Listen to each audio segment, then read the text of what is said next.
السلام علیکم ورحمۃ اللہ وبرکاتہ۔ اعزازی نشست، رسم اجرائے کتاب اور شام غزل رپورٹ۔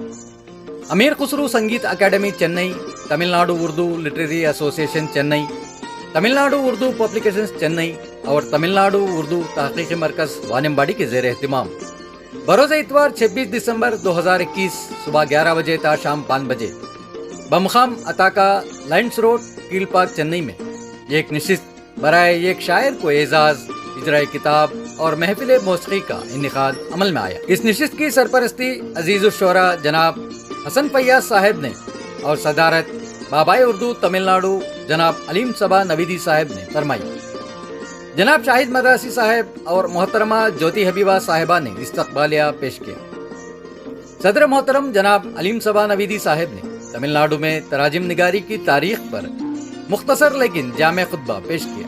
محفل کی شروعات کرو کیسے ہوئی، کئی احباب نے مخصوص دھنوں پر بہترین گائکی کا مظاہرہ پیش کیا، جن میں جناب ماہر مدراسی، جناب محمد قاسم، جناب غلام محی الدین، جناب محمد لیاقت، جناب فیروز احمد اور جناب محمد رفیع وغیرہ کے نام شامل ہیں۔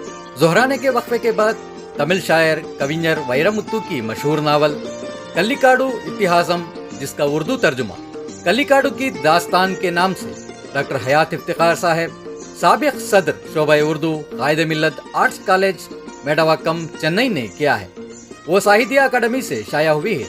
اس کا اجرا بدست ڈاکٹر قاضی حبیب احمد صاحب، ڈائریکٹر میرینا کیمپس مدراس یونیورسٹی عمل میں آیا۔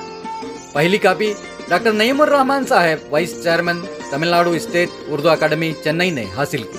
وانمباڑی کے مشہور معروف شاعر جناب احمد نذیر صاحب کو ان کے اردو خدمات کے مد نظر تمل ناڈو اردو لٹریری ایسوسیشن طلع ایوارڈ 2021 اور کیسے زر پیش کیا گیا۔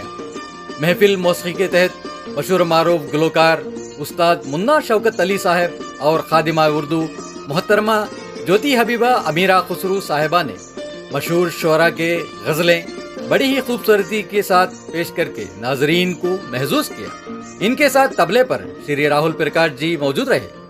اس بارونق نشست میں چنئی کے کئی ادب دوست احباب کے ساتھ وانمباڑی سے جناب اکبر زاہد صاحب، ڈاکٹر جی امتیاز بادشاہ اور جناب آسانگنی مشتاق رفیقی صاحب شریک رہے۔